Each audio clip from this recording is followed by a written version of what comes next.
আসে, তার কারণ আমাকে কেউ রিকোয়েস্ট করেছিল তীর্থ সম্বন্ধে বলার জন্য। কিছুদিন আগে প্রসাদ খাওয়া আমাদের উচিত কিনা সেটা নিয়ে আমি আলোচনা করেছি। তারপরে হচ্ছে পরভাষায় কথা বলার ব্যাপারটা আসলে কি সেটা নিয়ে আমার আলোচনা করেছি। তো এরকম আমাকে রিকোয়েস্ট করে।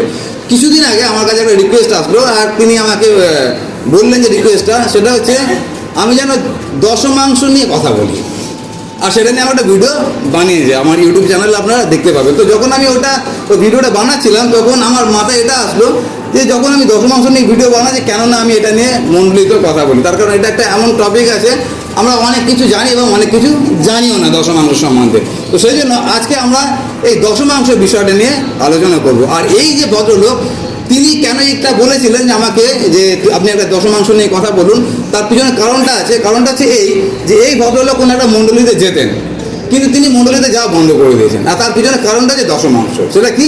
সেটা হচ্ছে এই ভদ্রলোককে প্রত্যক্ষ বা পরোক্ষভাবে জোর করা হয়েছে কোনোভাবে, আর যেটা এই ভদ্রলোক মেনে নেয়নি যে আমাকে কেন জোর করা হবে। আমি যদি স্বইচ্ছায় দেবো সেটা ঠিক আছে, কিন্তু আমাকে কেন জোর করা হলো? তো সেই জন্য সেই ব্যাপারটা তার খুব খারাপ লেগেছিলো আর মণ্ডলীতে যাওয়া বন্ধ করে দিয়েছিল। যখন আমি এই কথাটা শুনলাম, আমি ভিডিওটা যখন বানাচ্ছিলাম, তখন আমার মাথায় এটা আসলো যে আমাদের মণ্ডলীতে এরকম কেউ অনুভব করছে না তো, যে আমরা তাদেরকে জোর করছি। যদি আমাদের মণ্ডলীতে আমরা ওরকম নিয়ে কথা বলি না, কাউকে জোর করি না, কিন্তু তা সত্ত্বেও যদি এরকম কারোর মনে হয়, সেই জন্য আমি ভাবলাম আজকে আমরা দশমাংশ বা উপহার নিয়ে আমরা কথা বলবো। আর এই দশমাংশ এই যে ব্যাপারটা আছে, এটা অনেকে এরকমভাবে বলে যে দশমাংশ মানে 10টা মাংস নয়। আসলে ব্যাপারটা যেটা আছে, মাংস যেটা চিকেন মাটন, ওই মাংসটা হচ্ছে দন্তেশ্বর মাংস, আর এটা হচ্ছে মাংস, এটা হচ্ছে তালবিশ্বর। তো দুটোর মধ্যে পার্থক্য আছে। সুতরাং ওরকম যদি ব্যাখ্যা আপনারা শোনেন, ওই দিকে কান দেবেন না। এখানে যেটা আছে দশ মাংস মানে তালবিশ্বর অনুষ্কর, এই কথাটা মানে হচ্ছে 10টা অংশের একটা অংশ প্রভুকে দেওয়া, তাকে বলা হচ্ছে দশমাংশ। বা যদি আমরা ইংরেজিতে বলি তাহলে হচ্ছে 10% বা 10% প্রভুকে দেওয়া। আপনার যদি 1000 টাকা যদি আপনি ইনকাম করেছেন সারা মাসে, 1000 টাকার মধ্যে 100 টাকা প্রভুকে দেওয়া, আর এইটা হচ্ছে দশমাংশ বলে এই জিনিসটাকে। আর এটা আমাদেরকে দিতে বলা হয়েছে। তো আজকে আমরা যে জিনিসটা দেখবো সেটা হচ্ছে এই দশমাংশ জিনিসটা কি। আর এই দশমাংশ বিষয়ে যখন আমাদের কথা হয়, তখন আমরা অধিকাংশ সময় যে ব্যাপারটা নিয়ে আমরা প্রচার করি, আর সেটা নেওয়া হয়েছে মালাকি তার 3 অধ্যায় থেকে। তো মালাকি আমরা 3 অধ্যায় খুলবো আর আমরা পড়বো মালাকি তার 3 অধ্যায়, কয়েকটা পদ আমরা সেখান থেকে দেখবো। লেখা আছে মালাকি 3 অধ্যায়, আর আমি পড়ছি 8 পদ থেকে। লেখা আছে, মনুষ্য কি ঈশ্বরকে ঠকাইবে? তোমরা তো আমাকে ঠকাইয়া থাকো, কিন্তু তোমরা বলিতেছ কিসে তোমাকে ঠকাইয়াছে? দশমাংশে ও উপহারে। তোমরা অভিশাপে শাপগ্রস্ত। হ্যাঁ, তোমরা এই সমস্ত জাতি আমাকেই ঠকাইতেছ। তোমরা সমস্ত দশমাংশ ভাণ্ডারে আনো, যেন আমার গৃহে খাদ্য থাকে। আর তোমরা ইহাতে আমার পরীক্ষা করো, ইহা বাহিনীগণের সদাপ্রভু কহেন, আমি আকাশের দ্বার সকল মুক্ত করিয়া তোমাদের প্রতি অপরিমেয় আশীর্বাদ বর্ষণ করি কিনা। আসলে আমরা প্রার্থনা করি। পিতা এসে তোমাকে ধন্যবাদ দিই তোমার বিশ্বস্ততা, তোমার অনুগ্রহের জন্য। তোমাকে ধন্যবাদ দিই তোমার বাক্যের জন্য, যার দ্বারা তুমি প্রত্যেকটা দিন আমাদেরকে সঞ্জীবিত উজ্জীবিত করো, আমাদেরকে শেখাও, যেন আমরা সেই অনুযায়ী জীবনযাপন করতে পারি। আজকে যে বাক্য তুমি আমাদের জন্য এনেছো, এই দশমাংশের বিষয় তোমার কাছে প্রার্থনা করি, তুমি আমাদেরকে শিক্ষা দাও, যেন আমরা তোমার বাক্যকে বুঝতে পারি এবং যেন সেই অনুযায়ী জীবনযাপন করতে পারি। বিশেষ সময়কে তোমাদের সমর্পণ করে প্রার্থনা প্রভু যিশুর নামে চাই, আমেন। কোনো একটা দিন আমি এবং আমার একটা পাদ্রী বন্ধু দুজনে মিলে একটা জায়গায় গিয়েছিলাম, কোনো একটা হোম ভিজিটে আমরা গিয়েছিলাম। আর আমার যে পাদ্রী বন্ধু, তিনি আমার থেকে বয়সে অনেক বড় এবং অভিজ্ঞতা অনেক বড়। তো দুজনে যখন গিয়েছিলাম অফিসের কাজে, আর আমাদের যে চুক্তিটা থাকবে, চুক্তিটা এরকম, সেটা হচ্ছে যাওয়ার সময় একজন ভাড়া দেবে আর আসার সময় একজন ভাড়া দেবে। কেন কি আমরা দুজন করে বেরোতাম। তো দুজন পাদ্রী আমরা গিয়েছি। এবার যাওয়ার সময় বাস ভাড়া আমি দিয়েছি, আসার সময় আমার এই বন্ধুর বাস ভাড়া দেওয়ার কথা। তো আমরা বসে আছি, আর আমাদের প্রায় 45 মিনিটের রাস্তা ছিল ওটা আসার জন্য, আর আমাদের মৌলালিতে নামার কথা ছিল। তো যখন আমরা ফিরছি আর বাসের মধ্যে বসে আছি, তারপর কন্ডাক্টর আসলেন আর টিকিটটা চাইলেন। যখন টিকিটটা চাইলেন, আমার বন্ধুর টিকিট দেওয়ার কথা, কিন্তু যাওয়ার সময় আমি দিয়েছিলাম, আসার সময় তার দেওয়ার কথা। কিন্তু সেই লোকটা কন্ডাক্টরকে দিলেন না, বললো আমি দিচ্ছি, একটু পরে দিচ্ছি। এরকম করে 5-6 বার কন্ডাক্টরকে ফিরিয়ে দিয়েছে। আমি বুঝতে পারছি না, আমি অনেক বড় ওনাকে বললাম, আরে আপনি কেন টিকিটটা দিচ্ছেন? আমাদের তো টিকিট যখন কাটতে হবে আপনি টিকিটটা কেটে নিন। কিন্তু টিকিটটা কাটছিলেন ওই ভদ্রলোক। তো আমি বুঝতে পারছিলাম ব্যাপারটা আসলে হচ্ছেটাকে। তারপরে মৌলালি থেকে বাসটা থামলো। আর মৌলালি যদি আপনার দেখে একদম গ্যাঞ্জাম একটা ওখানে জ্যাম আছে, আর ওইখানটায় যেই বাসটা থামলো আমাদেরকে নামানোর জন্য, আর আমরা নামতে যাচ্ছি, সেই সময় কী করলেন আমার এই পাদ্রী বন্ধু, তিনি পাদ্রী, কেন আমি পাদ্রী বলছি সেটা বুঝতে পারবেন, তিনি পাদ্রী বন্ধু রেভারেন্ট তিনি, আর তিনি কি বলেন, পকেট থেকে টাকা বের করলেন আর 4টে ভাঁজ করা টাকাটাকে, আর ওটা নিয়ে যখন আমরা নামছি, আর নামার সময় কন্ডাক্টরের হাতে ধরিয়ে দিল আর বললো 8 টাকা বা 10 টাকা এরকম দুটো টিকিট দিতে। আর তারপরে কন্ডাক্টর যে ছিল সে হচ্ছে আমার বন্ধু থেকে এক কাটি বাড়া, সে সঙ্গে সঙ্গে বাস থেকে নেমে আমার এই বন্ধুকে ধরেছে। তার কারণটা কি? তার কারণ ওই টাকাটা যে 4-5 করে দিয়েছে তার পিছনে একটা কারণ আছে, কারণটা হচ্ছে টাকাটা ছিঁড়া টাকা। তো এই লোকটা অপেক্ষা করছিল, কেন অপেক্ষা করছিল? যদি বাসের মধ্যে দিত তাহলে সময় পেয়ে যাবে খুলে দেখার জন্য। তো এমন সময় দেবে যাতে দেখার সুযোগটা না পায়, বাস থেকে নামতে যাবো। সেই সময় কে করছে এটা? রেভারেন্ড, আমি নাম বলছি না। তো রেভারেন্ড এটা করছে, টাকাটা মুড়ে তাড়াতে ধরিয়ে দিয়েছে। তার মানে আমরা পাদ্রী হই, পুরোহিত হই, খ্রিস্টান হই বা নন খ্রিস্টান হই, আমাদের প্রত্যেকের মধ্যে কম বেশি প্রবণতাটা আছে কি? লোককে ঠকানো। আর বাইবেলে বারবার করে লেখা আছে। আর আমরা যখন এই কথাগুলো পড়ি তখন আমরা ভাবি বোধ এটা জগৎ করে, আমরা করি না। ওই জন্য শুরুতেই আপনাদের এই ভ্রান্তিটা ভাঙিয়ে দিলাম। সেটা হচ্ছে আমরা পাদ্রী পুরোহিত, আমরা খ্রিস্টানরাও এই কাজটা করি, লোকে ঠকানোর আমরা চেষ্টা করি। কিন্তু এখানে যে কথাটা লেখা আছে অত্যন্ত গুরুত্বপূর্ণ কথা। মানুষ মানুষকে ঠকাচ্ছে, ওটা ঠিক আছে, কিছুটা সময় পর্যন্ত মেনে নেওয়া যায়। তার কারণ আমি বিয়াসকে ঠকাচ্ছি, বিয়াস আমাকে ঠকাচ্ছে, আমরা সবাই ঠকবাজ আছি, সবাইকে টুপি পড়াচ্ছি, কোনো অসুবিধা নেই। কিন্তু এখানে যে কথাটা লেখা আছে অত্যন্ত গুরুত্বপূর্ণ কথা লেখা আছে। মালাকিতে লেখা আছে তোমরা কোনো মানুষকে, কোনো কন্ডাক্টরকে, কোনো ড্রাইভারকে, কাউকে ঠকাচ্ছ না। তোমরা কাকে ঠকাচ্ছ? হয়তো বলছেন ঈশ্বরকে ঠকানোর মানে কতটা স্পর্ধা আমাদের মধ্যে থাকতে হবে, তারপর আমরা ঈশ্বরকে ঠকাতে পারি। আর এখানে যখন ঈশ্বর বলছেন যে তোমরা আমাকে ঠকাচ্ছ, তার উত্তর কি? উত্তর হচ্ছে কিসে আমরা তোমাকে ঠকাচ্ছি। তার মানে আমরা ঠকাচ্ছি কিন্তু বুঝতে পারছি না আমরা ঠকাচ্ছি। এটা হচ্ছে আরো বেশি রিস্কি জিনিস আছে, যে ঈশ্বরকে ঠকাচ্ছি কিন্তু বুঝতে পারছি না ঈশ্বরকে ঠকাচ্ছে। তারপরে এখানে একদম পরিষ্কারভাবে বলা আছে ঈশ্বর ঠকাচ্ছি। বলা হচ্ছে তোমার দশমাংশে এবং উপহারে আমাকে ঠকাচ্ছ। আর তারপরে যে কথাটা লেখা আছে ওটা মন দিয়ে শুনবেন। আর দশমাংশের ব্যাপারটা আমি কি বলেছি সেটা হচ্ছে আপনার আয়ের 10 অংশের একটা অংশ প্রভুকে দেওয়া। আর তারপরে লেখা আছে তোমরা সমস্ত দশমাংশ ভাণ্ডারে আনো। আর তারপরে লেখা আছে যেন আমার গৃহে, আমি ছোটবেলা থেকে যে বিশ্বাসে আমি বড় হয়েছি, আমি যেহেতু বাড়ির ছোট ছেলে ছিলাম, আমার একটা দায়িত্ব ছিল। দায়িত্বটা কী ছিল? সেটা হচ্ছে আমাদের বাড়িতে যেসব মূর্তিগুলো ছিল, যে সিংহাসন ছিল, তাদেরকে প্রত্যেকদিন খাদ্য দেবার দায়িত্ব আমার ছিল। আমের সময় আম দিতাম, লিচুর সময় লিচু দিতাম, আর প্রত্যেকদিন নকুলদানা বাতাসা ওরা থাকতোই। আর ওটা দিতাম না, তার সঙ্গে সিজনে যে ফলগুলো হতো ওটা দিতাম। ওটা আমার দায়িত্ব ছিল ঈশ্বরকে খেতে দেওয়া। আর যদি ঠিক টাইমে খেতে না দিতাম তাহলে আমাকে কথা শুনতে হতো আমার মায়ের থেকে। তার কারণটা কি? তার কারণ ওই যারা আমার ঘরের মধ্যে আছে, যে মূর্তিগুলো আছে, মূর্তিগুলো অপেক্ষা করে বসে থাকতো কখন আমি এই ছোট্ট ছেলে আমি খাবার দেবো, তারপরে তারা খাবে। এখানে যেটা লেখা আছে সেটা হচ্ছে তোমরা তোমাদের দশমাংশ আনো যাতে আমার গোলাঘর পুরো থাকে। আপনার কি মনে হয় আপনি যদি ঈশ্বরকে খাবার না দেন, ঈশ্বর পান্তা খেয়ে থাকবে তার মানে সেদিনকে? এখানে লেখা আছে, দেখুন লেখা আছে তোমরা দশমাংশ আমার কাছে আনো। কেন আনো? যাতে আমার ঘরে খাদ্য থাকে। তার মানে আপনি যদি না আনছেন ঈশ্বরের ঘরে, তার মানে খাবার নেই, সেদিনকে তাকে উপবাস করে থাকতে হচ্ছে। কতটা খবরের বিষয় আছে। কিন্তু এই কথাটার মানেটা আজকে আমরা দেখার চেষ্টা করবো যে ঈশ্বর কেন এই কথাটা বলেছেন। সুতরাং এখানে যেটা লেখা আছে সেটা কি? আমরা যদি ঈশ্বরকে না ঠকাই, কিসে ঠকাচ্ছি? আমরা যদি ঈশ্বরকে দশমাংশ দিচ্ছি না, আমরা যদি ঈশ্বরকে উপহার দিচ্ছি না, তাহলে আমরা ঈশ্বরকে ঠকাচ্ছি। আর এই ঘটনাটা কেন লেখা হয়েছে বা পুরাতন নিয়মে কেন আমাদেরকে দশমাংশ দেওয়ার কথা বলা হয়েছে, তার পিছনে একটা বড় কারণ আছে। আর সেই কারণটা লেখা আছে গণনা পুস্তক। আমরা চলে যাব গণনা পুস্তক তার 18 অধ্যায় আমরা খুলবো, আর সেখান থেকে দেখবো এই দশমাংশ বিষয়টা আসলে কি। গণনা পুস্তক 18 অধ্যায়, আর আমরা পড়ব, আমি পড়ছি গণনা পুস্তক 18 অধ্যায় 20 পদ, 21 পদ আর 23 পদ। আপনারা যদি বাইবেল থেকে খুলবেন আমার সঙ্গে, গণনা পুস্তক 18 অধ্যায় 20 পদে লেখা আছে পরে সদাপ্রভু হারুনকে কইলেন তাহাদের ভূমিতে তোমার কোনো অধিকার থাকিবে না। তাহাদের মানে ইসরায়েল জাতির মধ্যে যা কিছু বাটোয়ারা হচ্ছে, যা কিছু ভাগ হচ্ছে, তার মধ্যে তোমরা থাকতে পারবে না। ঠিক আছে? তো বলা হচ্ছে পরে সদাপ্রভু তাহাদিকে কইলেন তাহাদের ভূমিতে তোমার কোনো অধিকার থাকবে না এবং তাহাদের মধ্যে তোমার কোনো অংশ থাকবে না। ইসরায়েল সন্তানগণের মধ্যে আমি তোমার অংশ এবং অধিকার।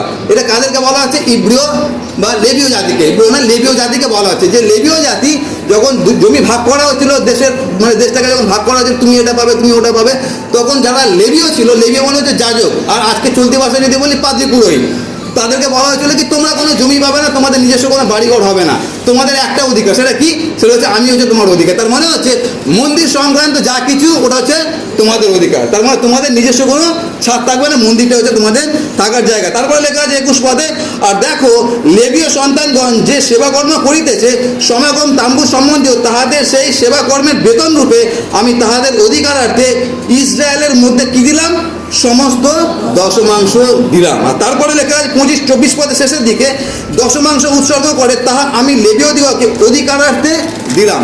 তো এখানে গণনা পুস্তকে যেটা বলা হয়েছে সেটা হচ্ছে, ঈশ্বর যখন জমি ভাগ করছিলেন তখন সব জাতিকে দেওয়া হয়েছিল, কিন্তু লেবীয়দেরকে দেওয়া হয়নি, যাজকদেরকে দেওয়া হয়নি, পাদ্রী পুরোহিতদেরকে দেওয়া হয়নি। কেন দেওয়া হয়নি? তার কারণ তোমাদের অধিকার খালি একটা জিনিসের উপরে, সেটা হচ্ছে আমার উপরে বা আমার মন্দিরের উপরে। তোমাদের একটাই কাজ, সেটা হচ্ছে মন্দিরকে তত্ত্বাবধান করা বা মন্দির উপাসনা সংক্রান্ত কাজে তোমরা লিপ্ত থাকবে। কিন্তু যখন তোমরা লিপ্ত থাকবে তখন তোমাদের চলবে কী করে? তার কারণ যারা লেবীয় তারা বিয়ে করছে, তাদের বাচ্চা কাচ্চা হচ্ছে, তারা ওই একই স্কুলে যাচ্ছে যে স্কুলে আপনার বাচ্চারা যাচ্ছে, তারা একই বাজার থেকে কেনাকাটা করছে যেই বাজারে চালের দাম 100 টাকা। সুতরাং তাদেরও পরিবার আছে, তাদেরও বাড়ি আছে, তাদের বাড়ি না, তাদের সংসার আছে। সুতরাং তাদের সংসারটা চলবে কী করে? আর সেই জন্য ঈশ্বর একটা নিয়ম করে দিয়ে যাবে। নিয়মটা কি? সেটা হচ্ছে ইসরায়েল জাতির যত মানুষ আছে প্রত্যেকটা মানুষকে তাদের আয়ের দশমাংশ ঈশ্বরের ভাণ্ডারে নিয়ে আসতে হবে। কেন নিয়ে আসতে হবে? যাতে আমার গোলাঘর খাদ্যে পূর্ণ থাকে। কেন খাদ্যে পূর্ণ থাকে? আমি খাবো না, কে খাবে? সেটা হচ্ছে আমার সেবা করণার্থে যারা আছে নিযুক্ত, তাদের যেন সংসারটা চলে। আর এই কারণে দশমাংশের নিয়ম তাদেরকে দেওয়া হয়েছিল। আর এই দশমাংশটা পুরাতন নিয়ম আমরা যদি দেখি, দশমাংশটা হচ্ছে টেম্পল ট্যাক্সের আওতায় পড়ে, বা এটা টেম্পল মন্দিরে যে কর, মন্দির করের মতো এটা একটা ব্যাপার ছিল। আর সেটা হচ্ছে বাধ্যতামূলক। কেন বাধ্যতামূলক? যদি তারা না দেয় তাহলে লেবীয়দের সংসারটা কী করে চলবে? আর এটা হচ্ছে পুরাতন নিয়মের শিক্ষা। সুতরাং পুরাতন নিয়মের শিক্ষা অনুযায়ী কেন আমরা আনবো? যাতে লেবীয়দের সংসারটা চলে। আর এই জন্য অনেক মণ্ডলী তারা কী করে, তারা দশমাংশটাকে তোলে। আর এই দশমাংশ তোলার অনেক রকম পদ্ধতি আছে। আমার যেহেতু টাকে চুল পড়ে গেছে, অনেক মণ্ডলীতে ঘুরে ঘুরে কাজ করি, তো অনেক মণ্ডলী অনেক রকম পদ্ধতি অবলম্বন করে। কিছু কিছু মণ্ডলী কী করে, তারা দশমাংশটা খাম দিয়ে দেয়। আর ওই খামটা একটা মোটা সোটা হয়, কেন কি সারা বছর চালাতে হয়। তো খামটা যখন দিয়ে দেয়, খামের ওপরে লেখা থাকে কোন বছরের, আর তারপরে ওখানে 12টা মাস লেখা থাকে, জানুয়ারি, ফেব্রুয়ারি, মার্চ, এপ্রিল, আর 12টা মাস লেখা থাকে। আপনি যেই মাসে দশমাংশটা দিচ্ছেন সেই মাসে একটা টিক মেরে দেওয়া হলো, যাতে আপনি ভুলে না যান যে আপনি ওই মাসে দেননি। এটা একটা পদ্ধতি আছে। আর বিভিন্ন মণ্ডলীতে বিভিন্ন রকম পদ্ধতি আছে। আর এই যে পদ্ধতিগুলো, এটা ভালো আমরা কালেক্ট করছি, কিন্তু আমরা দেখবো পুরো ব্যাপারটা, আজকে বিষয়টা দেখবো। আর অনেক সময় কি হয়, এই দশমাংশ বিষয়টা এমন জায়গাটা তৈরি হয়ে যায় যে আমরা প্রত্যক্ষ বা পরোক্ষভাবে মানুষের উপর জোর করি। এখন ভাবুন, এই যখন আমরা দশমাংশ খাম দিচ্ছি, সবাইকে যখন খাম দিচ্ছি, এখন আমি বিয়াসের হাতে বা পল্লবীর হাতে খাম দিয়ে দিলাম। তার মানে ব্যাপারটা হলো কি, ইনডাইরেক্টলি আমি তাদেরকে বলে দিলাম যে বাবু এই খামটা নাও, মাসের শুরুতে ভর্তি করে একটা দিও, যদি না ভর্তি করে দাও তাহলে বাইবেল থেকে তোমাকে আমি দেবো। ব্যাপারটা ওটাই হচ্ছে। তো তার মানে প্রত্যক্ষ বা পরোক্ষভাবে প্রেশার দিল। আরেকটা ঘটনা যেটা হয়, যেটা হচ্ছে আমাকে আমার যে দর্শক তিনি আমাকে এই কথাটা বলেছিলেন, যে ঘটনাটা হয় সেটা হচ্ছে এইরকমভাবে, ধরুন একটা মণ্ডলীতে 20 জন মেম্বার আছে, আর 20 জন মেম্বারের মধ্যে 15 জন দশমাংশ দিলেন, তাদের আয়ের 10 ভাগের 1 ভাগ দিলেন, 5 জন দিলেন না। তারপরে পাদ্রীবাবু কী করলেন, বা যেদিনকে তিনি সেই দিনকে পরিচালনা করছিলেন, তিনি কী করলেন, তিনি মাইকের মধ্যে ঘোষণা করলেন যে আজকে আমাদেরকে 15 জন দশমাংশ দিয়েছে। মন দিয়ে শুনবেন। আর এই 15 জন দশমাংশ দিয়েছে, সেই 15 জনের নাম বলা হলো। আর সেই 15 জনের কেন নাম বলা হলো? যাতে আমরা তাদের জন্য প্রার্থনা করতে পারি। এখন ভাবুন, ওই মণ্ডলীতে 20 জন বসে আছে, 15 জন দিয়েছে, 5 জনও তো দেয়নি কারণে বা অকারণে। এখন 5 জনের অবস্থা কী হতে পারে? এখন ভাবুন, আপনি যদি 5 জনের মধ্যে আছেন, পরের দিন আসবেন না চার্চে? ধর নিকুচি করে যে টেকো পাশে কিছু ভুলভাল কথাবার্তা বলতে যাবোই না চার্চে। আর আমার এই দর্শক ওই কারণে মণ্ডলীতে যাওয়া ছেড়ে দিয়েছে। সুতরাং অনেক সময় আমরা এই দশমাংশটা গ্রহণ করার পিছনে প্রত্যক্ষ বা পরোক্ষভাবে জোর করে থাকি। আর সেই জন্য আমাদের এই বিষয়টা শেখার অত্যন্ত দরকার আছে, দশমাংশ জিনিসটা কী। তো শুরুতেই বলি, সেটা হচ্ছে আমরা যে নতুন নিয়মে বিশ্বাসী। পুরাতন নিয়মে গণনা পুস্তকে এটা লেখা ছিল। আর একটা জায়গায় যদি আমরা দেখি, সেটা হচ্ছে দ্বিতীয় বিবরণী 18 অধ্যায় 5 পদে একটা কথা লেখা ছিল। দ্বিতীয় বিবরণী 18 অধ্যায় 5 পদ আমি পড়ছি। কেউ যদি আগে আমার পান তাহলে পড়বেন। আচ্ছা, আমি পেয়ে গেছি। দ্বিতীয় বিবরণী 18:5 লেখা আছে, কেননা সদাপ্রভুর নামে পরিচর্যা করিতে নিত্য দণ্ডায়মান হইবার জন্য তোমার ঈশ্বর সদাপ্রভুর তোমার সকল বংশের মধ্যে হইতে তাহাকে এবং তার সন্তানগণকে মনোনীত করিয়াছে। মানে একই কথা দ্বিতীয় বিবরণীতে লেখা আছে, সেটা কি, তোমরা লেবীয়দের জন্য পয়সা দেবে, দশমাংশ দেবে, তার কারণ তারা সবসময় দণ্ডায়মান আছে ঈশ্বরের কাছে তোমার জন্য, যাতে তোমার জন্য বিনতি প্রার্থনা করতে পারে। এটা হচ্ছে পুরাতন নিয়মের শিক্ষা। কিন্তু এখন প্রশ্ন হচ্ছে, আমরা পুরাতন নিয়মের বিশ্বাসী না, আমরা হচ্ছে নূতন নিয়মের বিশ্বাসী। সুতরাং আমরা যখন নূতন নিয়মের বিশ্বাসী, আমাদেরকে উচিত দশমাংশ দেওয়া? এটা হচ্ছে সব থেকে বড় প্রশ্ন। আর এটা নিয়ে আমাকে অনেকে প্রশ্ন করেছে, তার উত্তর অনেক রকম আছে, কিন্তু আমি আজকে আপনাদেরকে যে উত্তরটা দেবো সেটা হচ্ছে, আমরা যারা নতুন নিয়মে বিশ্বাসী, আমাদের দশমাংশ দেওয়া উচিত না। ভালো লাগে না? প্রশ্ন করেছেন, ভেরি গুড। তো ওইটা আমরা দেখবো। সুতরাং আমরা যারা নতুন নিয়মে বিশ্বাসী আছে, আমরা দশমাংশ দেবো না। যারা যারা দিচ্ছেন দশমাংশ, পরের সপ্তাহ থেকে বা পরের মাস থেকে দেওয়া দরকার নেই, কেন নতুন নিয়ম আমাদেরকে সেটা শেখায় না। তো নতুন নিয়ম কী শেখায় সেটা আমরা দেখবো।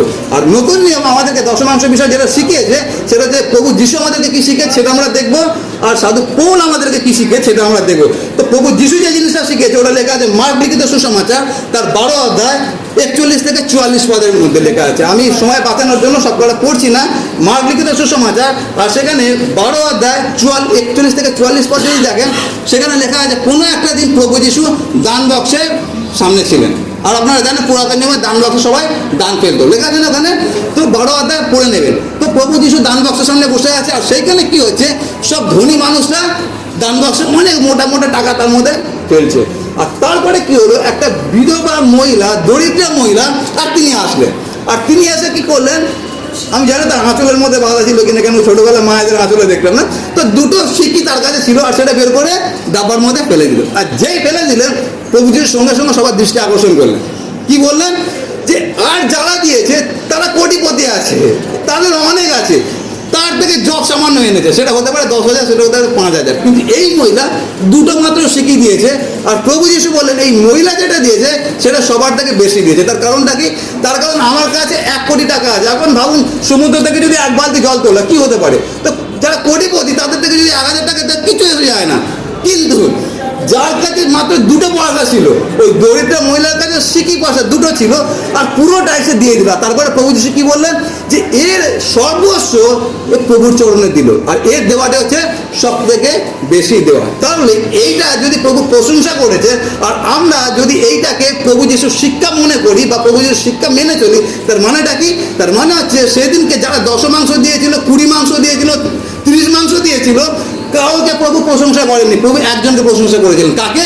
তাকে প্রশংসা করেছিলেন যে তার সকল কিছু দিয়ে দিয়েছিল। আর এইটা যদি প্রভুর শিক্ষা হয়, আর আমরা যদি প্রভুকে অনুসরণ করি, তাহলে আমাদের করণীয় কি আছে? আমাদের করণীয় এটা আছে, প্রভু যে শিক্ষা অনুযায়ী, সেটা হচ্ছে, আমরা নতুন নিয়মের বিশ্বাসী, আমরা দশমাংশ দিয়ে হাত ধুয়ে নিতে পারবো না, আমাদের, বুঝতে পারছেন? আর এই সর্বস্বর মধ্যে অনেক কিছু পড়ে। সর্বস্বর মধ্যে আপনি ভাববেন আপনার কাছে টাকা আছে, আপনি টাকা দিয়েই শান্তি, না, টাকা দিলে সব না। তার কারণ হচ্ছে, প্রভু যিশু আমাদেরকে বলেছেন মতি লিখিত সুসমাচার তার 16 অধ্যায়, আর সেখানে লেখা আছে, তুমি যদি আমাকে অনুসরণ করতে চাও, তাহলে বাবা এই কাজটা করো। সবার আগে কি? নিজেকে অস্বীকার করো। নিজেকে অস্বীকার করা মানে কি?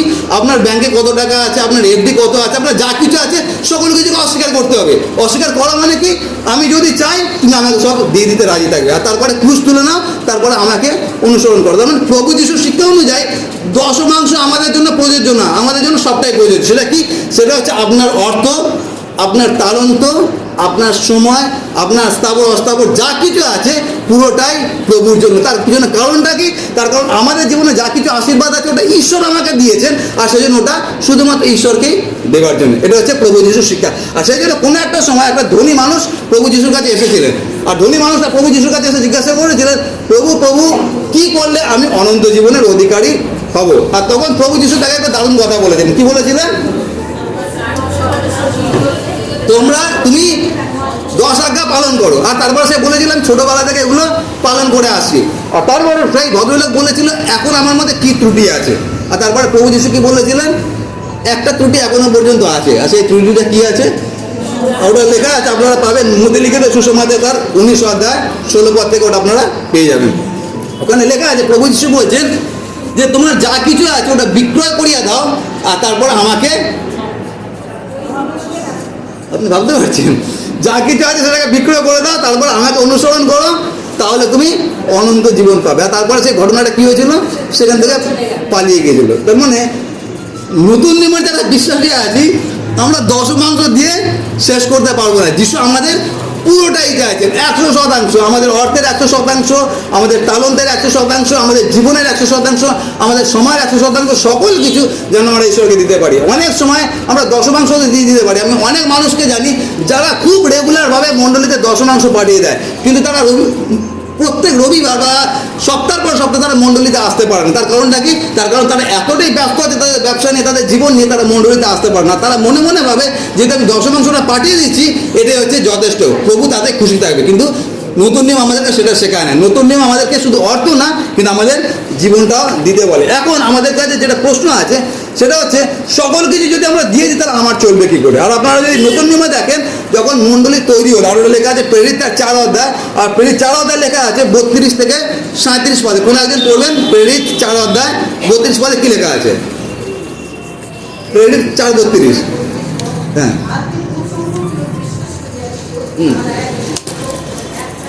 হ্যাঁ, তারপরে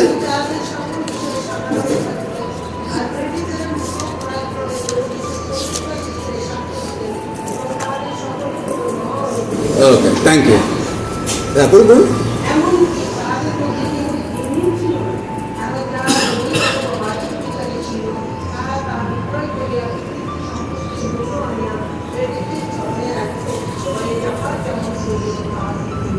অতটাই, থ্যাংক ইউ।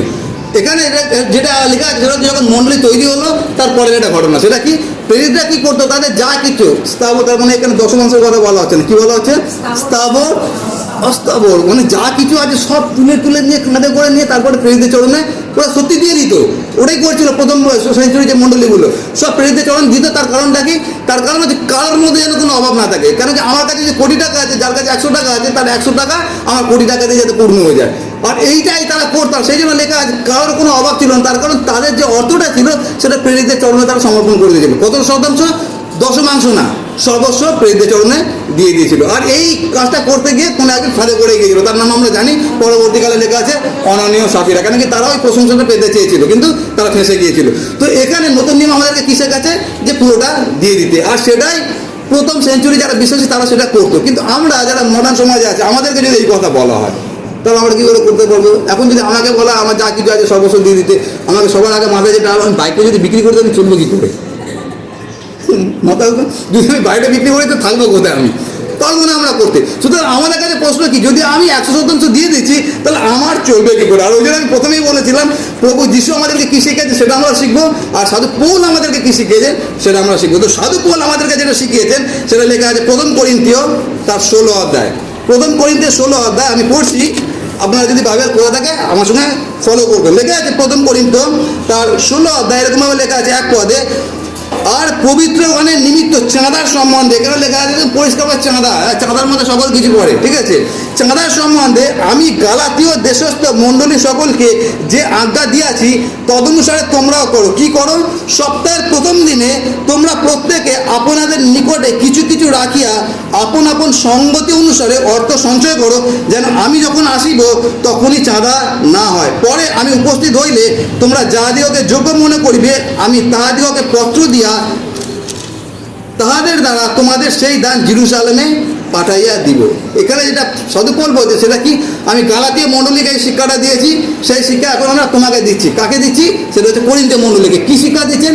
সেটা হচ্ছে তোমরা তোমাদের সপ্তাহটাকে শুরু করবে কিভাবে? দেবার মাধ্যমে, নেবার মাধ্যমে না, বিশ্বাসের হাত পাতার জন্য না, বিশ্বাসে আছে দেবার জন্য। এটা পৌল শিক্ষা দিচ্ছেন কি? তোমরা তোমাদের সপ্তাহ শুরু করবে। আর সপ্তাহের প্রথম দিন কোনটা? রবিবার হচ্ছে সপ্তাহের প্রথম দিন, আজকে হচ্ছে সপ্তাহের প্রথম দিন। তো সাধু পৌল কি বলছে? যখন তোমরা সপ্তাহের প্রথম দিন উপবাস প্রার্থনা বা প্রার্থনা যখন আসো, তোমরা যে কাজটা করো সেটা কি? সেটা হচ্ছে তোমাদের পকেট থেকে কিছু বের করে তোমরা আলাদা করে রাখো। কেন আলাদা করে রাখো? যাতে ওইটা আমাকে তুমি দিতে পারো। কেন আমাকে দিতে পারো? কেন কি আমি এবং আমার সঙ্গে যারা আছে আমরা সুসমাচার প্রচারে নিযুক্ত আছি 24/7, সারাক্ষণ আমরা সুসমাচার প্রচারে আছি। আর এখানে যে কথাটা লেখা আছে অত্যন্ত গুরুত্বপূর্ণ। এখানে সাধু পৌল বলছেন যে তোমাদের প্রত্যেক সপ্তাহের প্রথম দিনে কিছু কিছু বের করে রাখার লেখা আছে আপন আপন সঙ্গতি। আপনি বুঝতে পারছেন? প্রভু যিশু তো বলেছেন 100% দিতে, ওটা আমরা হজম করতে পারছি না। তো প্রভু যিশু এখন পৌল আমাদেরকে একটু বাটার লাগানোর জন্য, মাখন লাগানোর জন্য, আচ্ছা বাবা ঠিক আছে পুরোটা দিতে হবে না, সম্মতি অনুযায়ী। এবার আপনি যদি 1000 টাকা কামাতে পারছেন 100 টাকা দিতে পারবেন, যদি আপনি 10,000 টাকা কামাতে পারছেন 1000 টাকা দিতে পারবেন। কিন্তু এখন যদি আপনার মাইনে হয় 1 লাখ টাকা, তাহলে ব্যাপারটা কী হবে? তাহলে তার দশমাংশ কত হচ্ছে? 10,000 বান্ডিল কতটা হবে মোটামুটি? এরকম মোটামুটি হবে না? তখন কী হবে? আর অনলীয় সাপের ওই ঘটনাটা ঘটেছিল, সবাই যখন দিচ্ছিল তাদের মনে হচ্ছিল আমরাও দিই, আর তারপরে যখন জমিটা বিক্রি করলো 10 লাখ টাকায়, যখন রাখলো হারে বাবরে 10 লাখ টাকা এতটা দেবো, 2 লাখ টাকা পকেটে রেখে নিলাম, আর তারপরে কী হলো আমরা বুঝতে পারলাম। তো এখানে সাধুপল যে কথাটা বলছে অত্যন্ত গুরুত্বপূর্ণ, সেটা তিনি বলছেন আমরা যেন সম্মতি অনুযায়ী দিই, যার যেরকম সঙ্গতি সে সেরকম দেয়। বিয়াস দিতে পারবে 5,000 টাকা, কিন্তু আমি দিতে পারবো 50 টাকা বিয়াস। তো আমরা আমাদের সঙ্গতি অনুযায়ী দেবো। কেন সঙ্গতি অনুযায়ী দেবো? তার পিছনে একটা বড় কারণ আছে, আর সেই কারণটা আমরা দেখবো 2 করিন্থীয় 9 অধ্যায়। 2 করিন্থীয় 9 অধ্যায়, আর আমি পড়ছি 6 পদ থেকে। লেখা আছে 2 করিন্থীয় 9 অধ্যায় 6 পদ থেকে, কিন্তু আমি বলি এই, আমি মনে হচ্ছে এখানে সাধু পল আবার করিন্থীয় মণ্ডলীকে এক বিষয় শিক্ষা দিয়েছে। কি বলছে? তিনি বলছেন যে অল্প পরিমাণে বীজ বুনে সে অল্প পরিমাণে শস্য কাটিবে, আর যে ব্যক্তি আশীর্বাদের সহিত বীজ বুনে সে আশীর্বাদের সহিত শস্য কাটিবে। এটা দেওয়া সংক্রান্ত বলা আছে, কিন্তু আমি এর উপর আজকে আলোকপাত করবো না, আমি তার পরের পদটা নিয়ে আলোচনা করবো। লেখা আছে প্রত্যেক ব্যক্তি আপন আপন হৃদয়ে যেরূপ সংকল্প করিয়াছে তদনুসারে দান করুক, মনোদুঃখ পূর্বক কিংবা আবশ্যক বলিয়া না দিউক, কেননা ঈশ্বর হৃষ্ট চিত্ত দাদাকে ভালোবাসে। আর এখান থেকে 4টে বিষয় আমরা দেখবো সাধুপল যে শিক্ষাটা দিচ্ছেন। প্রথমে তিনি বলছেন 7 পদে কি, সেটা হচ্ছে প্রত্যেক ব্যক্তি আপন আপন হৃদয় যেরূপ সংকল্প করিয়াছেন। তার মানে প্রথম যেটা কি, সেটা হচ্ছে আমরা যেরকম সংকল্প করেছি। কি সংকল্প করেছি? যে এই রবিবার আমি প্রভুর চরণে এত টাকা দেব। যখন আমরা সংকল্প করেছি সংকল্প অনুযায়ী আমরা সেটা দেব। দ্বিতীয়টা কি? দ্বিতীয় এখানে লেখা আছে যেন মনোদুঃখ সহকারে না দিই। আর এটা অনেকের জীবনে ঘটে এইরকম ঘটনা। সেটা কি? সেটা হচ্ছে আমরা যখন দশমাংশ 5,000 টাকা যখন দেওয়ার কথা হচ্ছে, আর তারপর আমি হয়তো প্যাকেট করে নিয়েও নিয়েছি, কিন্তু মনে মনে যখন বাইক চালাতে চালাতে আসছে তখন মনে মনে ভাবছি আরে বাবরে আমার ছেলে যদি স্কুল ফিটা যদি দিতে পারতাম কত ভালো হতো। তখন আমার মনে একটা দুঃখ আছে, ভাবছি এটা দিয়ে আমি ছেলের স্কুল ফি দেবো, স্কুলের মাইনে দেবো, কিন্তু একই সঙ্গে আমি ওরা দিচ্ছি। তার মানে দিচ্ছি আমি, কিন্তু মনটা কি আছে? দুঃখে ভরা আছে। আর পৌল আমাদেরকে বলছে যদি মনের দুঃখ নিয়ে আমরা দশমাংশ কেন, যদি সর্বাংশ দিয়ে দিই কোনো লাভ নেই, তার কারণ মনের মধ্যে দুঃখ আছে, ওটা ঈশ্বরকে কখনো সন্তুষ্ট করতে পারে না। সুতরাং প্রথমটা কি? প্রথমটা হচ্ছে যেরকম সংকল্প করেছি সেরকম। দ্বিতীয়টা হচ্ছে কি? মনের দুঃখ সহকারে যেন না দিই। 3 নম্বরটা বলা হচ্ছে আবশ্যক বলিয়া যেন না দিই। আবশ্যক মানে আমি বাধ্য দিতে। তার কারণটা কি? তার কারণ পাতিবাবু আমাকে বলেছেন দিতে, সেক্রেটারি মহাশয় আমাকে বলেছেন দিতে, সেই জন্য আমাকে দিতে হবে, বা আমার হাতে পাতিবাবুটা খাম ধরিয়ে দিয়েছে না, সেই জন্য আমাকে খামের মধ্যে টাকা দিতে হবে। আবশ্যক বলে যেন আমরা না দিই। আর 4 নম্বরটা লেখা আছে কি? হৃষ্ট চিত্তে যেন আমরা দিই। যখন আমরা আইজাকের জন্য কোনো গিফট কেনার দরকার, বিশেষ করে বড়দিন আসছে, বড়দিন ওর জন্য কি ড্রেস কেনা হবে, আমাদের এখন আলোচনা চলছে। তো আমাদের যখন ছেলে মেয়েদেরকে বা আমাদের প্রিয়জনকে যখন আমরা কোনো কিছু দিতে চাই, আমরা কী আলোচনা করি? সব থেকে ভালো জিনিস আমরা কোনটা দেবো, সেটা না? আর তখন আমরা কী করি? যদি আমার হয়তো ক্ষমতা আছে 100 টাকার জিনিস কেনার, আমি 200 টাকার জিনিস কিনি ক্ষমতার ঊর্ধ্বে গিয়ে। তার কারণটা কি? তার কারণ সে আমার ছেলে, আর তাকে আমি অত্যন্ত ভালোবাসি। তার মানে কি ওয়ার্ডটা হচ্ছে ভালোবাসা। যদি আমি ভালোবাসি, আমি ক্ষমতার ঊর্ধ্বে গিয়ে আমি আমার ছেলেকে দেবো, আমি আমার শ্বশুরমশাইয়ের মেয়েকে দেবো, আর আমার শ্বশুরমশাই মেয়ে আমাকে দেবে। কিন্তু যখন ঈশ্বরকে দেওয়া হয় তখন কেন আমাদের মনের দুঃখ হয়? তখন কেন আমাদের মধ্যে এই জিনিসটা আসে যে আমি বাধ্য হয়ে দিচ্ছি? তার কারণ কোথাও না কোথাও ঈশ্বরের প্রতি আমাদের যে প্রেমটা থাকার কথা সেটা হয়তো সেই পরিমাণে নেই। আর সেই জন্য আমি যে ডায়লগটা দিই সেটা হচ্ছে এই পাতি পুরোহিতের এই কথাটা আমি বলি, সেটা হচ্ছে আমরা দশমাংশ বা দেওয়ার ব্যাপারে শিক্ষা আমরা দিতে পারি, কিন্তু আমরা কাউকে যেন প্রত্যক্ষ বা পরোক্ষভাবে জোর না করি। মন দিয়ে শুনলেন আমি কি বলছি? আমরা শিক্ষা দিতে পারি যে বাইবেল আমাদেরকে কী শেখায়, কিন্তু যেন জোর না করি। তার কারণটা আমি এই কথা বলি, সেটা হচ্ছে ঈশ্বরকে দেওয়া বা না দেওয়াটা ওটা সম্পূর্ণরূপে নির্ভর করে আপনার সঙ্গে ঈশ্বরের সম্পর্কের উপরে। বুঝতে পারছেন আমি কী বলছি? যদি আপনার সঙ্গে ঈশ্বরের সম্পর্কটা থাকে, প্রেমের সম্পর্ক থাকে, কোনো পাদ্রী কোনো পুরোহিতের বলার দরকার নেই, আমরা এমনি দেবো। তার কারণটা কি? তার পিছনে কারণটা হচ্ছে যাতে পৌল যে কথাটা বলবেন সেটা হচ্ছে যাতে সুসমাচারের কাজ ব্যাঘাত না ঘটে। কিন্তু এখনো পর্যন্ত আমি যা কিছু বলেছি আপনারা মনে মনে হয়তো অনেকে সিদ্ধান্ত নিয়েছে ঠিক আছে পাদ্রী যেরকম বলছে আমি সেরকম দেবো, কিন্তু এখানে আবার একটা কিন্তু আছে। কিন্তুটা হচ্ছে দেখবেন কয়েনের দুটো দিক। আমি সবসময় যে ডায়লগটা বলি না, কয়েনের দুটো দিক হয়। যা কিছু বললাম এটা একটা দিক আছে, আরেকটা দিক আছে। সেটা কীরকমভাবে? সেটা হচ্ছে অনেক পাদ্রী পুরোহিত আছে এবং অনেক নেতারা আছে যারা অধিকাংশ সময় মালাকে 3 অধ্যায় থেকে প্রচার করবে, এবং আমি যেখান থেকে প্রচার করেছি আজকে যা কিছু বললাম পড়লে ওখান থেকে প্রচার করবে। কেন প্রচার করবে? যাতে বিশ্বাসীদের যা কিছু আছে স্থাবর অস্থাবর সকল কিছু যেন পাদ্রীর চরণে দিয়ে দেয়। আর কিছুদিন আগে একটা ঘটনা ঘটলো, এটা রিসেন্ট ঘটনা, সেটা হচ্ছে কোনো একটা পাদ্রী পুরোহিত তিনি প্রচার করেছেন এর ওপরে। আর ওই মণ্ডলীতে ওই সহভাগীদের মধ্যে একটা মহিলা ছিলেন। তো মহিলা এতটাই আপ্লুত হয়ে গেছে প্রচার শুনে, তার গলায় একটা সোনার চেন ছিল, আর ওই মহিলা সোনার চেনটা খুলে পাদ্রীবাবুকে দিয়ে দিয়েছে। এখন একটা সোনার চেনের দাম কত? আমি যেটা বলতে চাই সেটা হচ্ছে, যেমন দেওয়া আমাদেরকে শেখায় বাইবেল, একই রকমভাবে অনেক পাদ্রী পুরোহিত অনেক নেতা আছে এই ব্যাপারটাকে তারা ভুলভাবে ব্যবহার করছে বা ভুলভাবে প্রয়োগ করছে। মানুষকে ভ্রান্ত পথে চালনা করে তাদের যা কিছু স্থাবর অস্থাবর সম্পত্তি আছে সেটা তারা নিজের বিলাস ব্যসনে ব্যবহার করার জন্য সকল কিছুকে ছিনিয়ে নিচ্ছে। আর এরকম অনেক পাদ্রী আছে, অনেক পুরোহিত আছে সারা পৃথিবী জুড়ে, যারা তাদের বিলাস ব্যসনকে মেনটেন করার জন্য মানুষকে ঠকাচ্ছে। আর তাদেরকে ভয় দেখাচ্ছে, বাইবেলের শিক্ষা থেকে কী ভয় দেখাচ্ছে? তুমি যতটা দেবে ততটা তুমি পাবে। আর এটা কাকে দেওয়ার কথা বলা হচ্ছে? ঈশ্বরকে দেওয়ার কথা বলছে। কিসের জন্য? সুসমাজের প্রচারের জন্য। কিন্তু এখন অনেক পাদ্রী পুরোহিত এটাকে ভুলভাবে ব্যবহার করছে এবং তাদের নিজের আঁকেল গোছানোর চেষ্টা করছে, তাদের নিজের পকেট গোছানোর চেষ্টা করছে। আমি অনেক ব্যক্তিগত রূপে জানি তাদের এরকম শিক্ষা ছিল, তারা আজকে বিপদের মধ্যে আছে। তাদেরকে বলা হয়েছিল যে তাদের ব্যাংকে যা কিছু টাকা আছে ওটা যেন ঈশ্বরের জন্য তারা খরচা করে দেয়, আর তারা সত্যি সেটা করেছে। ব্যাংকে যা কিছু টাকা ছিল সেটাকে তুলে সেই পাদ্রীকে দিয়ে দিয়েছে। আর যেই পাদ্রীদেরকে দিয়ে দেওয়া হয়, পাদ্রীদের যদি আপনার জীবন দেখেন একদম লাক্সারিয়াস, মানে বিলাস ব্যসনের জীবন। আর কিছু কিছু পাদ্রী আছে দেখবেন ইউটিউবের মধ্যে 4-5টা কুকুর বাড়িতে পুষে রেখেছে, আর সেই কুকুরগুলোর সঙ্গে ভিডিও নিচ্ছে আর সেগুলোকে পোস্ট করছে আর বিশ্বাসীরা হাততালি দিচ্ছে। আমরা বুঝতেও পারছি না একটা পাদ্রীর জীবন কিরকম হওয়া দরকার আছে। একটা পাদ্রীর বাড়িতে 3খানা কুকুর, আমাদের মাথায় একটা প্রশ্ন আসে না যে 3টে কুকুর না পুষে যদি 5টা বাচ্চাকে যদি বড় করতো কত ভালো হতো। অথচ আমরা সেই পাদ্রীর বিলাস বাসনকে মেনটেন করার জন্য আমরা আমাদের সর্বস্ব দিয়ে দিচ্ছি। সুতরাং যেমন অনেক দুটো দিক হয়, আমাদেরকেও জানতে হবে যে আমরা তো দিচ্ছি, কিন্তু যাকে দিচ্ছি সে ওইটাকে কীভাবে ব্যবহার করছে। আর এটা হচ্ছে আমাদের প্রত্যেকের জানার দরকার আছে, তার কোনটা আপনার অর্থ আছে, ওটা আমার অর্থ আছে। বাইবেল আমাদেরকে অবশ্যই শিখিয়েছে আমরা যেন ঈশ্বরকে দিই, কিন্তু ঈশ্বরকে দেওয়ার সঙ্গে সঙ্গে এটা আমাদের জানার দরকার আছে যে আমার এই অর্থটা নিয়ে সেই মানুষটা কীভাবে ব্যবহার করছে। তার কারণটা কি? তার কারণ হচ্ছে বাংলা একটা কথা আছে, অন্যায় যে করে অন্যায় যে সহে। জানেন তো কথাটা? যেই পাদ্রীরা এরকমভাবে মানুষকে ঠকিয়ে ভুলভাবে তাদের ঈশ্বরের পয়সাটাকে ব্যবহার করছে, আর আপনি অন্ধের মতো তাদেরকে বিশ্বাস করে পয়সা দিচ্ছেন, তার মানে সেই ভুলের সঙ্গে আপনিও জড়িত আছেন। আর সেই জন্য আমরা তো দেবো অবশ্যই, কিন্তু দেওয়ার সঙ্গে এটাও মাথায় রাখবো যে আপনার টাকাটা কিভাবে ব্যবহৃত হচ্ছে। আর আমি যেটা বলি সেটা হচ্ছে আপনি যাকে দিচ্ছেন, যেই মণ্ডলীতে দিচ্ছেন, একটা জিনিস মাথায় রাখতে হবে, সেটা হচ্ছে আমাদের নতুন নিয়মের শিক্ষা অনুযায়ী, সেটা হচ্ছে আপনার অর্থ সুসমাচার প্রচারের জন্য ব্যবহৃত হচ্ছে কিনা। আর এটা হচ্ছে সবথেকে গুরুত্বপূর্ণ। তার কারণ সাধু পৌল আমাদেরকে যে শিক্ষাগুলো দিয়েছেন, যে দুটো জায়গায় দেখলাম, ওটা যে সুসমাচার প্রচারের জন্য যারা ব্রতী আছে তাদের জন্য আপনারা আপনাদের আয়ের দশমাংশ বা যা কিছু আছে সেটা যেন প্রভুচরণ নিয়ে আসা। সেই জন্য আমাদেরও দেখার দরকার আছে যে এটা আমরা সুসমাচার কাজে ব্যবহার করছি কিনা। এটা একটা দিক। আরেকটা দিক আছে কি, সেটা হচ্ছে আমরা যে মণ্ডলীতে বসে আছি, অনেক মণ্ডলী দেখবেন সেটা ভাড়ায় চলে, অনেক মণ্ডলী আছে সেগুলো তাদের নিজস্ব আছে। তো মণ্ডলী ভাড়ায় চলুক বা নিজস্ব, তার একটা রক্ষণাবেক্ষণের খরচা আছে। কতগুলো ফ্যান চলছে দেখুন, এতগুলো ফ্যান চলছে, লাইট জ্বলছে, এখানে মাইক আছে, আর কত কিছু আনুষঙ্গিক খরচা আছে। সুতরাং এই একটা সবথেকে বড় কথা, পাদ্রীর মাইনে আছে, আর এটা একটা বিশাল বড় একটা খরচা আছে সারা মাসে। তো এই এত বড় খরচাটা আসবে কোথার থেকে?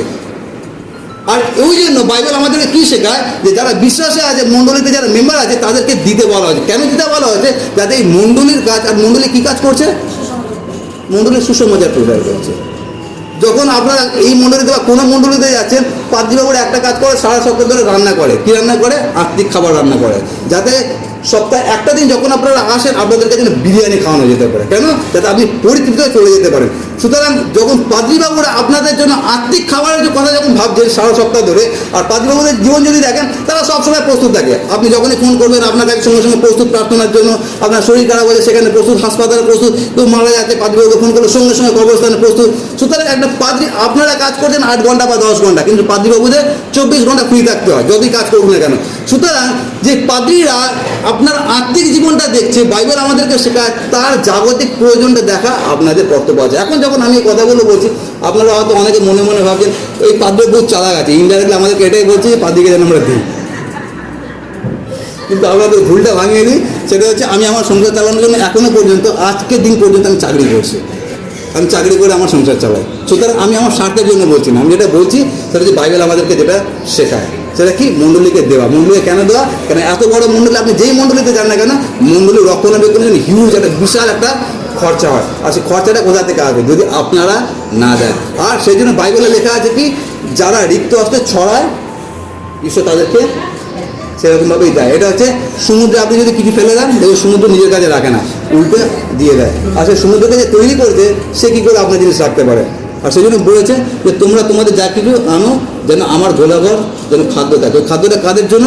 খাদ্যটা তাদেরই জন্য যারা তোমারই খ্রিস্টের ভাই বোন, তাদেরই জন্য। আর সেই জন্য তোমরা সেটা আনো। আর সেই জন্য আমাদের ঈশ্বরকে দেওয়ার অত্যন্ত দরকার আছে, মণ্ডলীকে দেওয়ার অত্যন্ত দরকার আছে। শুধু দশমাংশ না, আপনার যতটা ক্ষমতা আপনি মণ্ডলীকে সেটা দিন। কেন দিন? যাতে সুসমাজের প্রচারের কাজ যেন সুন্দরভাবে চলতে থাকে। কিন্তু একই সঙ্গে এটাও মাথায় রাখবেন যে আপনার টাকা যেন ভুলভাবে কেউ ব্যবহার না করে। কারণ কি অনেক পাজি পুরো আছে আজকে এই পৃথিবীতে যারা প্লেন ছাড়া যাতায়াত করে না। আপনারা যদি বিদেশ চ্যানেলগুলো দেখেন ওখানে দেখতে পাবেন পাদ্রীরা প্লেন ছাড়া তারা যাতায়াত করে না সময় বাঁচানোর জন্য। ওরা এতটাই ভিআইপি হয়ে গেছে, যেখানে প্রভু যিশু বলেছেন যে শেয়ালের গর্ত আছে, পাখির বাসা আছে, কিন্তু মনুষ্যপুত্রের মাথা গোঁজার ঠাঁই নেই।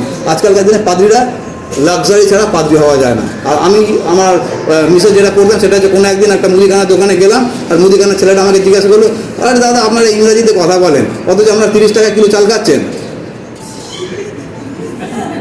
বুঝতে পারি আপনারা ইংরেজিতে কথা বলেন, 30 টাকা কিলো চাল খাচ্ছেন। এটা বহু বছর আগে ঘটনা বলছি, তখন 30 টাকা কিলো চাল ছিল, এখন তো নেই 30 টাকা কিলো। আপনারা ইংরেজিতে কথা বলেন, 30 টাকা কিলো চাল খাচ্ছেন। তো তখন আমি বলেছিলাম তাহলে কত টাকা চাল খাবো? আরে অ্যাটলিস্ট 60 টাকা দামের চাল খান। তখন আমি ওকে বলেছিলাম 60 টাকার চাল থেকে যদি 30 টাকা চাল কিনি তাহলে কিলোতে 30 টাকা করে পাচ্ছে, সারা মাসে যদি 10 কিলো তাহলে কত টাকা পাচ্ছে? ওই টাকাটা আমি অন্য মানুষের জন্য ব্যবহার করতে পারি। যখন এই কথাটা বললাম ওই এরকম একটা হাসি দিল, মানে আমি কতবার একটা মিথ্যা কথা বলে ফেললাম, মেনেই নিতে পারলো না। আর এইরকম মানসিকতা যারা পাদ্রী পুরোহিত আছে, যারা নেতা নেত্রী আছে, তাদের কোনো গুরুত্ব নেই, তাদের কোনো মান সম্মান নেই। কেন কি মান সম্মান কোথায় আসে? গাড়িতে, বাড়িতে, অট্টালিকা। আর আমরা জেনে বা না জেনে ওইগুলোকে প্রত্যক্ষ পরোক্ষভাবে সাপোর্ট করে যাচ্ছে। কিন্তু আপনার দশমাংশ, আপনার আয়, ওটা যেন সুসমাজের প্রচারের কাজে যেন ব্যবহৃত হয়। সেই জন্য আপনারা মণ্ডলীকে দিন। কেন কি আমাদের মণ্ডলী এখনও পর্যন্ত আমি যেটা জানি সেটা আমাদের মণ্ডলী খুব পার্টিকুলার কোনো খরচা করার বিষয়। একটা যদি 5 টাকার জিনিস কিনতে হয় আমরা 10 বার সেটাকে নিয়ে ভাবি যে ওই খরচা করার ঠিক কি ঠিক না। তার কারণটা কি? তার কারণ আমরা একটা জিনিস জানি, আমাদের মণ্ডলীতে যে অর্থটা আছে ওটা আমাদের কারোর ব্যক্তিগত না, ওটা হচ্ছে ঈশ্বরের টাকা। আর সেটা ঈশ্বরের দয়ায় আমাদের মণ্ডলী এখনও পর্যন্ত, আমাদের কমিটি খুব সুন্দরভাবে ওটাকে তত্ত্বাবধান করে। আর আমাদের যিনি আছেন প্রশান্তদা খুব স্ট্রিক্ট লোক আছে, পান থেকে চুন কষতে দেবে না। আর তার জন্য ঈশ্বরকে অনেক ধন্যবাদ। সেই জন্য অবশ্যই আমরা খোলা মনে প্রেম সহকারে আমরা যেন প্রভুর চরণ নিয়ে আসতে পারি, যাতে প্রভুর কাজ সুন্দরভাবে যেন চলতে থাকে। আসুন আমরা প্রার্থনা করি।